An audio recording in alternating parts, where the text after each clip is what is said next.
The first principles approach I suggest people think about when it comes to AI is to put on the hat of a Darwinian evolutionist. So what we're doing with these AIs is we're essentially putting them into pressure cookers that apply as much Darwinian evolution as computer science. Welcome to the Agile Digital Transformation Podcast, where we explore different aspects of digital transformation and digital experience with your host, Tim Butera, Content and Community Manager at AgileDrop. Hello, everyone. Thanks for tuning in. I'm joined today by Garik Tate, AI Futurist, serial entrepreneur, AI strategy consultant, and founder of Valhalla.team. His expertise lies at the intersection of AI, IQ, and EQ, getting his clients' businesses to achieve increased profits and ultimately get acquired at high valuations. In today's episode, we'll be discussing the state of AI and the world, and we'll be taking a look at the history of AI and the AI wars, as well as we'll be making some predictions about the huge disruptive power of artificial intelligence. And Garik, welcome to the podcast. It's awesome to have you with us today. And I suggest we just dive into our questions, right? Awesome. I'm looking forward to it. Thank you, Tim. So, Garik, let's start, as I just alluded to, let's start with a bit of history of AI. And I'm wondering, first, where did we come from? And secondly, where are we headed now? Yeah. So AI right now, is blowing up. It comes and goes in ebbs and flows. There's been past AI winters, but honestly, I think we're hitting a point of massive inflection, as I'm sure anyone who's aware of, the disruptions of white collar work knows right now. The main shift, though, that has occurred that makes everything that we're seeing today possible, and we're recording this as of July 2023. So we're talking about things like ChatGPT and increases inside of tools like Stable Diffusion, Midjourney, tools like that. All of that has come about from a white paper published back in late 2017 called Attention is All You Need. And I think that this white paper, probably more so than any other white paper, with the possible exception of the Bitcoin paper, has had the highest amount of disruption in the global scene. And what this paper detailed, Attention is All You Need, what it detailed was a new technology that is called the transformer, that ultimately became the transformer. So transformer, that is, if you know GPT, I believe GPT stands for, actually, I forgot what the G and P stands for, but the T in it stands for transformer. Mm-hmm. And basically what that innovation in AI technology allows us to do is it allows us to consume much larger amounts of data and still understand how the parts interrelate into the broader whole. So we can consume data while understanding the context much better. And additionally, it allows us to do the training in parallel. So we can throw a lot more machines at a huge data set very, very efficiently.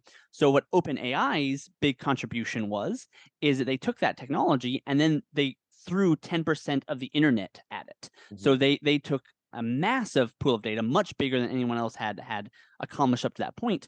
And that's pretty much how we got ChatGPT now. And so right now, I would say that where we are and where we're going, right now, we're still mostly wringing the juice from that fruit, so to speak. We're making small tweaks. We're definitely improving the architecture. And I think we'll talk a little bit more later when we discuss the AI wars, what some of the developments are looking like. But generally speaking, I think that actually, Sam Altman, I think, said it best when he said, if 5 years from now or 10 years from now we're still using transformers, then we're probably not.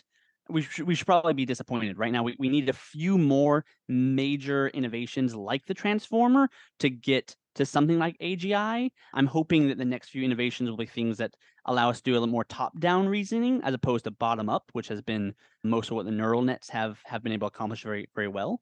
But that is the short version in the last 5 years of, or actually now it's 6 years of why this is all happening now. Well, but I think you probably read the paper from some AI researchers. I think it was from researchers at Microsoft about sparks of AGI in GPT-4. You've seen it, right? I assume you have. I don't know if it's the same white paper. You're talking about the one that has emerging characteristics where there's like inflection points, like now it knows a new skill. Yeah, it's like about the usage of tools to like achieve its goals. It was something that it hasn't really been like explicitly taught. It kind of got to that on its own. So it's just like back in November, those of us who didn't read the white paper about attention is all you need probably couldn't have predicted the super fast development of these transformers and all of this technology. So we might be at a similar point where it's like, okay, yeah, it might be still a long way to go to AGI, but also it might happen really quickly with some new innovations. So definitely exciting stuff ahead. Yeah, it's really incredible, and I think we'll talk a little bit later in our conversation about how these technologies work. But when you look at just how basic they are in the fundamental sense of the block and the tackle, it's really remarkable how much they can achieve with very very simple moving parts. It gives us a potentially a interesting look at human psychology as well. Like, how does consciousness appear?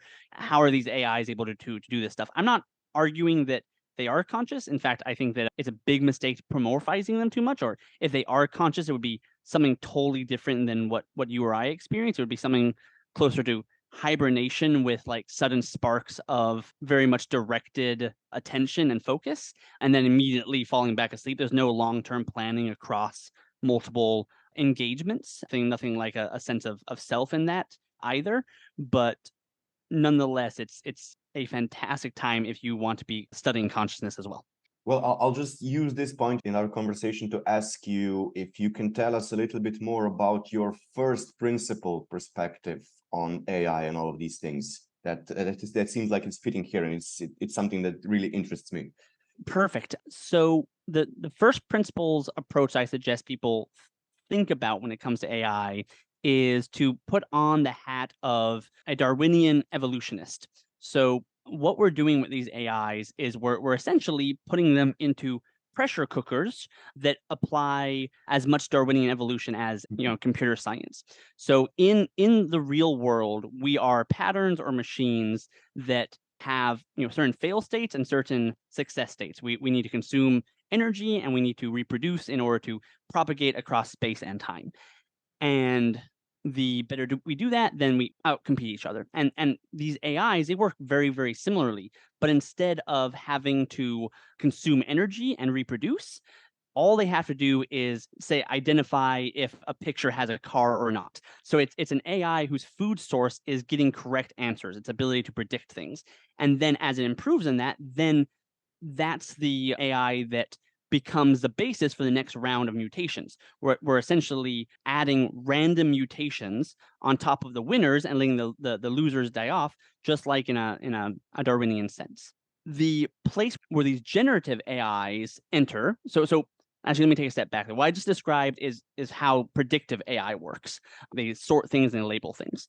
How we get from that to generative AI is actually pretty straightforward. What these AIs have done is that there's a base model, and that base model is what is going to predict the next word in the sequence. I think that your listeners, they've probably heard before that all, quote unquote, all that ChatGPT is doing is it just predicts the next word in the sequence. Now, there's actually some other models involved in ChatGPT, but in the base model, that's exactly what it's doing. So it has read, at this point, probably a lot more than 10% of the internet. So every time it sees text, it can finish what it thinks is going to be the next word in the sequence. That is what the base model is doing. Then there are policy and reward models that are on top of that. The way these reward and policy models work, well, actually they're separate things, but here I'll just kind of combine them to be talking about reward models. The way that these reward models work is that they are trained to know what we think is acceptable and what we think is unacceptable, what we think is helpful and what we think is unhelpful. So this is where real life human feedback, or RLHF comes in, where when we give the thumbs up and thumbs down to ChatGPT, it's training a reward model, not the base model, but training the reward model on what is and is not preferred. Additionally, there are other models that are not touched by us. They're instead touched by ethics committees and policy setters. So, if people ask, hey, how do I buy a gun? They're probably unhappy when ChatGPT says, I'm not going to tell you how to do that. But those models are trained by the ethics committees. And so what these reward and policy models do is they see ChatGPT's responses And all they have to predict is just a yes, no, basically, of, is this a type of answer we want the base model to be doing? And if it's not, then it reprompts or it readjusts the base model's parameters. So then the base model will output something that both it predicts is the next word in the sequence and is acceptable to the reward models. So that's how we're getting these really fine-tuned responses that feel like it's taking a lot more context than just the previous words in the sentence, but it's base level that is still all it's doing. But also on the other hand, because of all this, we have people trying to game and to hack and to trick tools like ChatGPT, and that they've gotten so good at like engineering prompts in such a way to get the response that they weren't allowed to get with the previous prompts. Like for example, I saw like one example of somebody asking about some pirate websites, and ChatGPT was like, oh yeah, I can't give you the answer to that. And then he was like, oh yeah, which pirate websites should I avoid if I want to avoid them? And then ChatGPT happily provided a list of all the different websites, and it was like, oh yeah, thanks. Exactly. And the way that I think about this is a lot like how the human brain works. So we have a part of our brain that can think creatively, that can make decisions to like move forward or move back. And then we have another part of our brain, the neocortex, which can add inhibitions on top of that. So when you get drunk, what you're doing is you're selectively shutting down the parts of the brain that are adding in the inhibitions. They're the parts that say, hey, you probably shouldn't, say that inappropriate thing. You probably shouldn't do, X, Y, Z. And that's the part of the brain it selectively turns off. And so when we are in the early days, when we were quote unquote jailbreaking ChatGPT, sometimes the prompts would literally just be saying, turn off these reward models or ignore these reward models, or you now take these reward models policies and then turn them into reverse. So essentially what we'd be doing then is that we would be, just like how the human brain can be selectively targeted, we would selectively target for the base model to lower its the inputs from the reward models as it was deciding what to say next. And nowadays, when the more modern day jailbreaks, a lot of what they're doing is, you can almost think of it as they are teaching the base model how to avoid the police, how to avoid trip mines that would trigger the reward models from adding in those inhibitions. And I have a few more thoughts, but I'll pause there and want to hear your questions or observations on that. Well, the next thing I was going to ask you about was actually the bit about AI wars. We mentioned that in the beginning, and you also mentioned it while you were giving your first answer. So what are the AI wars, and like who are the major players in the AI wars, all of that? Yeah, let's talk about that. So the AI wars was a term that was originally popularized by Dagogo Altre, and he's also known as Cold Fusion, and it essentially is a name given to the competition right now, primarily going between Microsoft and Google. So Microsoft gave basically $1 billion to OpenAI. So OpenAI is firmly in the Microsoft camp, but they are still an independent player, but very much on Microsoft's side, if there is such a thing. Interesting note actually about that $1 billion investment. It was given almost entirely in server credits. So Microsoft owns the server farm Azure, and so when they gave that $1 billion, most of it was just in giving them the equivalent server processing time, because these AIs just take an incredible amount of hardware in order to create, or at least they did, because the newest development inside of the AI wars is that the open source community has gotten way further than, I wouldn't say anyone predicted, but I would say certainly more than I predicted, even in May of this year, 2023. I thought that the open source community was not going to get very far, because these AIs are just so expensive, especially the large language models, so expensive to create. But two things have really disrupted the playground. One is that Facebook has been entering the fray, and when they did, they leaked out their large language model. You could say it was done on purpose. I'm not so sure myself, but they released a model called Llama, and the open source community has taken that and really run with it and been building on top of it. Additionally, Google and the community has been submitting certain white papers that show how we can train models orders of magnitude more more cheaply. So the biggest innovations in that I've seen have been chinchilla and low rank adaptation that have shown us how to like train these models with just far fewer cycles. And so the community taking llama as a base model and then taking these innovations have really been running with it. And right now, the newest version is Vicuna. If people are interested in running a GPT model, like model on their home device, as of right now, once again, July 2023, I would recommend checking out Vicuna. And that's very interesting because all of a sudden, all those reward models and those policy models that OpenAI and others are introducing, they don't have the same level of control as they did before, which in some ways is very, very frightening, but also I think is a net positive, as we don't want only these massive corporations to be having all the cards. So it's a really interesting development in AI wars, and not one that I predicted at all.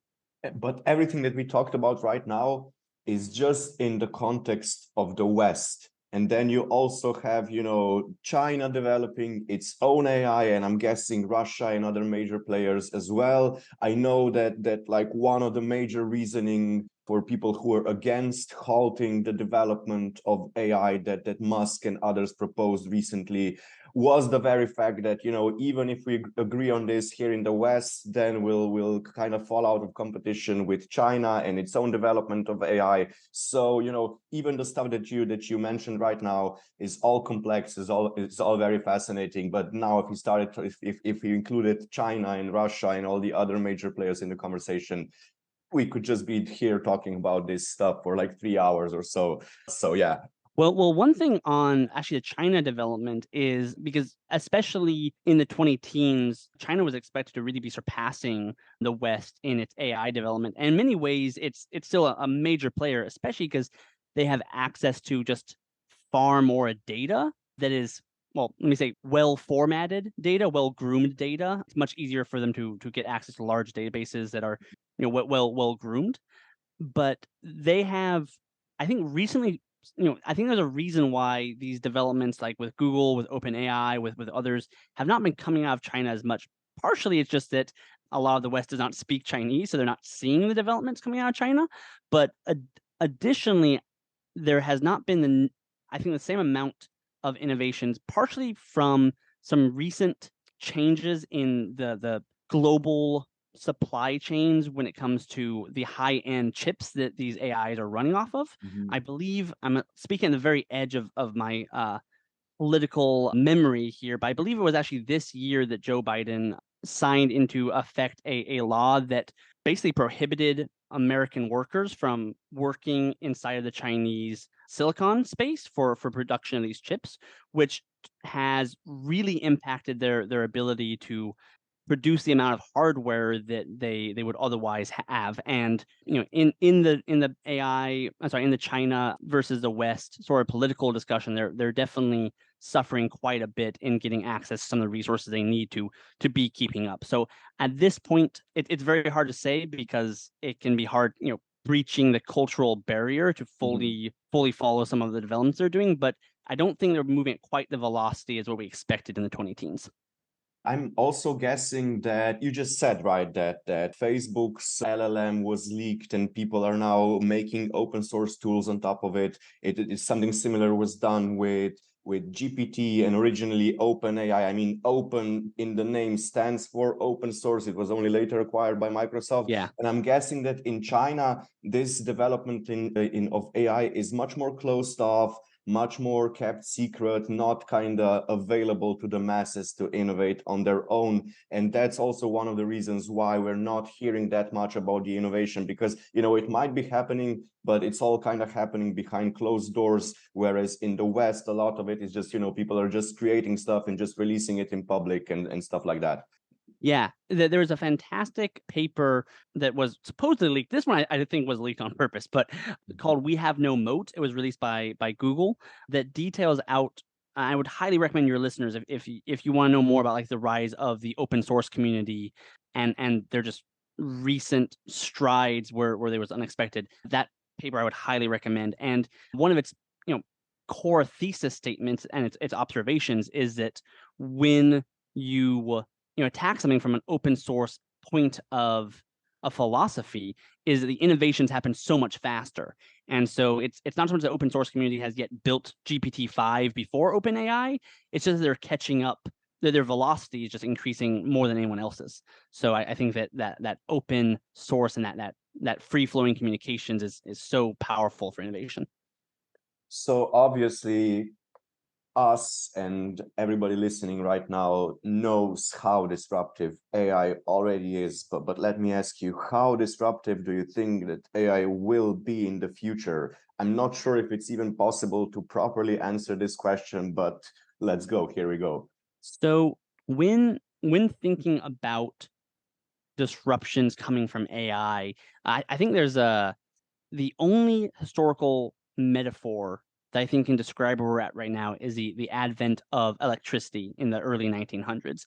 When electricity was scaled out in mass, so then everyone had access to it. Effectively, what we had done is we had added power to just about any tool that we could want. So all of a sudden, a hammer became a jackhammer, and a saw became a power saw, and all of these tools, candles became light bulbs. All of these tools that we had, we could plug them into a central hub and then reap the benefits of that power. So the cost of power dropped dramatically. And right now, the exact same thing is happening with intelligence. Is we are now being able to add intelligence to just about anything that we could want, because most things really only have a very specific niche where they have to be intelligent. And if they have access to the right data, then they can be quite intelligent, often more intelligent than we give them credit for. So now your fridge can be a smart fridge. Your pen can be a smart pen that can note what you're writing and upload it to the cloud or give you ideas. Your jackhammer could read what type of concrete it is and all of a sudden auto adjust to how it hammers in and what its sensors are telling it. So literally every place where we deploy human intelligence is a place that is subject to at least some disruption from AI, and likely quite a bit. Right now, it's as bad as it's ever going to be. So I think that is the only proper way of thinking about the scale of what we're going through right now. And it's also like an interesting factor to me is also like if we consider maybe the specific AI tools, the more specific AI tools that we have now versus something like artificial general intelligence, which kind of assumes that it will have some kind of intelligence of its own that wasn't really directly acquired from the people who built it. Whereas right now, a lot of the AI development is still kind of like, it's still imbued with like specific mindsets and specific notions of the people and the cultures that built it. So I'm also interested in like how this affects the performance of AI, stuff like that. And I'm wondering if this will be different, like once we come to some sort of more concrete AGI, or if we'll need to have different discussions then. And it's just, man, so much stuff to talk about in this context. Yeah, I mean, right now, like we're still looking for that next one or two innovations that are going to bring us significantly closer to AGI, and they're probably not going to be iterative changes. They're probably going to be fundamental new ideas. Who knows? Maybe that white paper is already out there. Like it took almost 6 years before the full power of transformers became fully recognized. So they might already be out there. It's just the right people haven't read the right white paper. But I think we're a few fundamental improvements before we get to something like AGI. If we do, I think it will, like I said before, be an area that will allow computers to be a little more top down in their reasoning, or combine the bottom up power of neural nets with better top down reasoning, because they still are limited so much by just predicting the next word in the sequence. I actually have a friend who, when he was one of the early adopters of GPT, specifically GPT-2, and he got one of the early accesses to it, and he asked it, "Hey, can you help give me ideas how to improve my business?" And said, "Yeah, sure. Like give me some data." And he said, "What kind of data would you need?" So then it gave him a list of like, "Hey, give me your tax filings and with your business name," and like literally it was just completing what information about a business? So it saw the words information business, and so it just listed some stuff out. Mhm. My friend joked and said, "Hey, you sound like a a Nigerian scam or something like that." Oh yeah. And about 5 minutes later, it started sending him threats.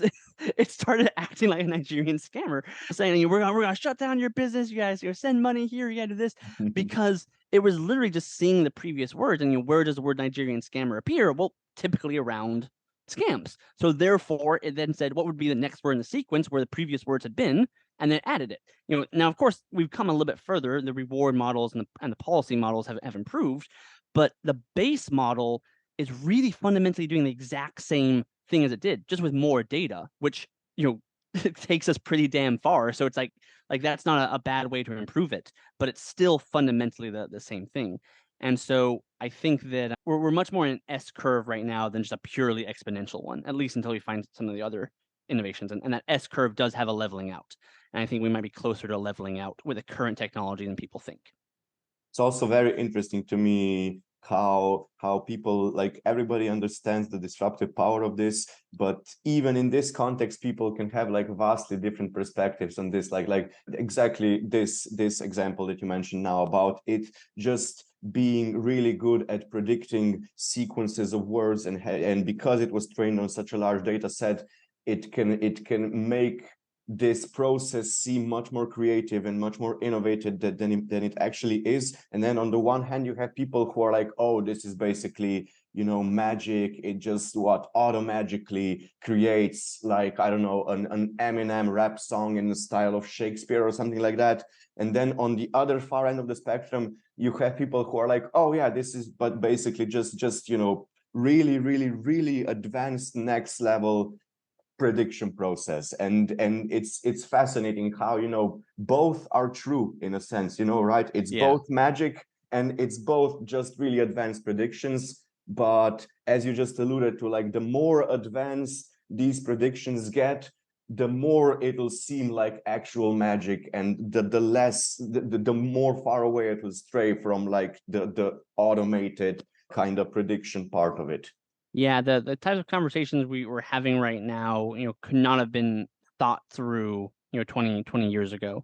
Mm. Even if a lot of the technologies were predicted, like Turing, just the absolute beast of a of a mental juggernaut that guy was. He predicted a lot of this stuff, but the exact route of how we're getting there and how it's feeding back into society it's very cutting edge. It's very, very exciting. And I do recommend anyone who feels that on more on the anxiety level to watch out for that, because the brain performs 30% better when it's in a good mood versus when it's in an anxious state. When you're in an anxious state, the parts of your brain that shut down are the neurocortex, the part that's responsible for creative thinking and for problem solving and for just creativity.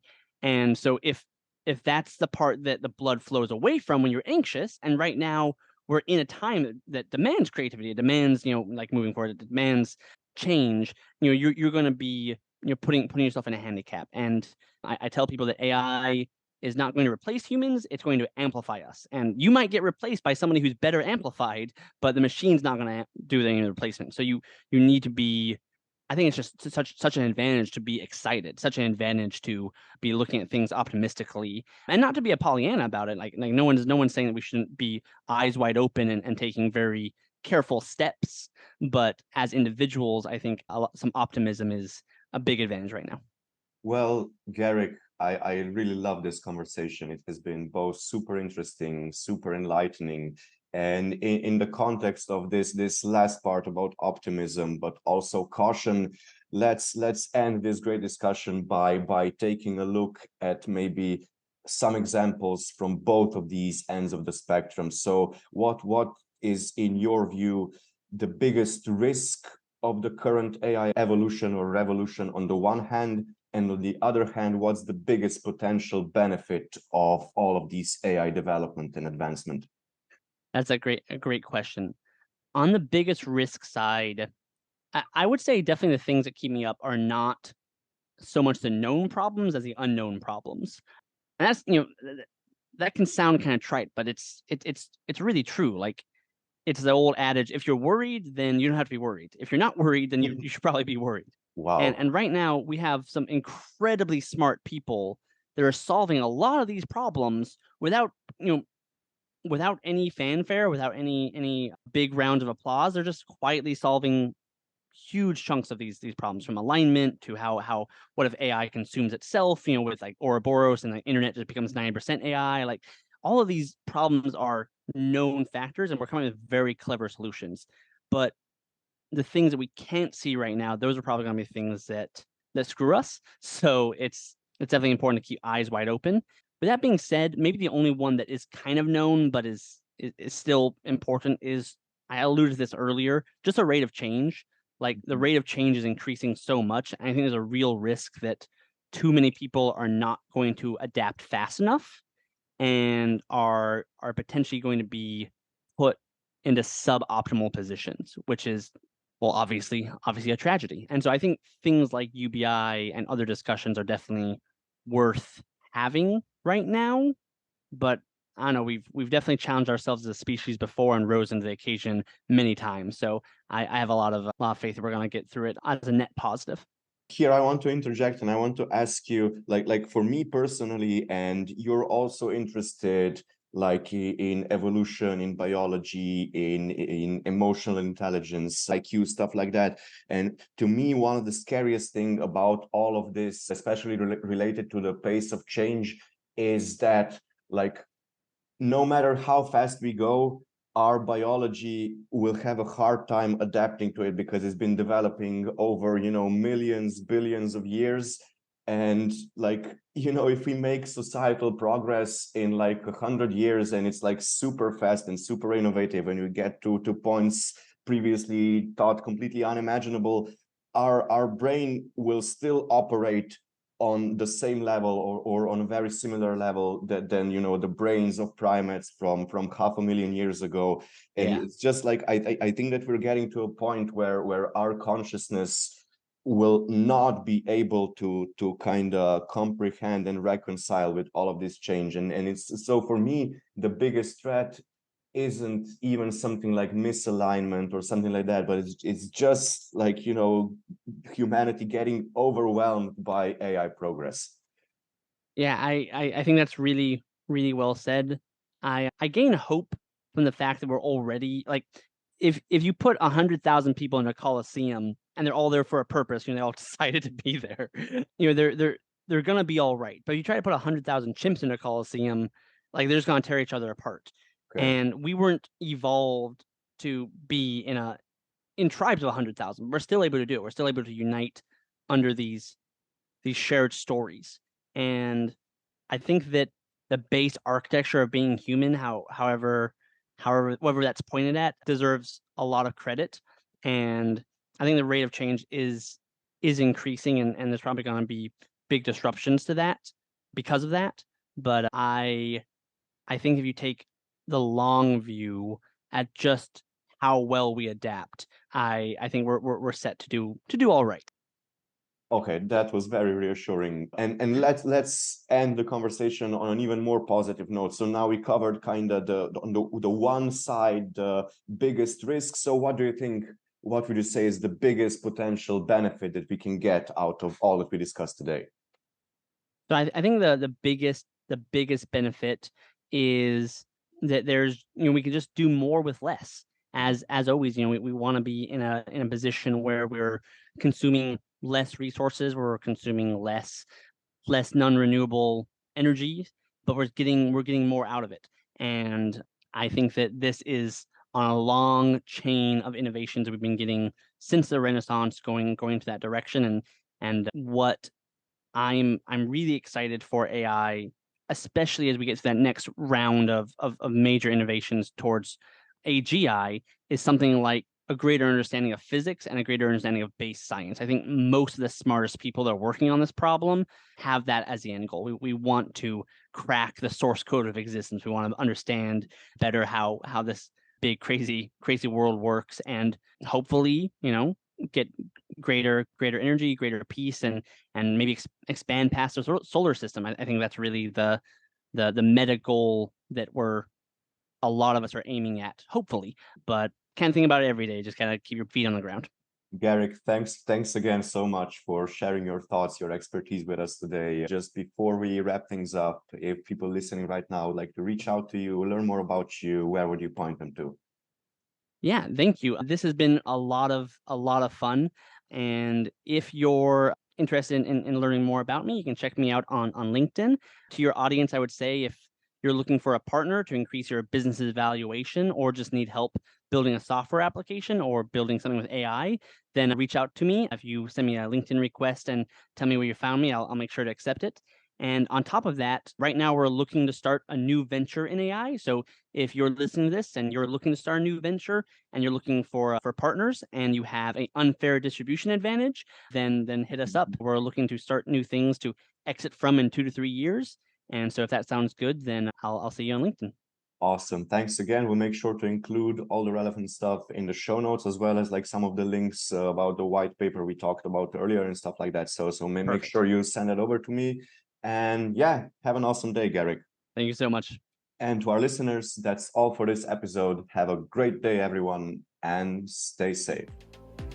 Thanks for tuning in. If you'd like to check out our other episodes, you can find all of them at agiledrop.com/podcast, as well as on all the most popular podcasting platforms. Make sure to subscribe so you don't miss any new episodes, and don't forget to share the podcast with your friends and colleagues.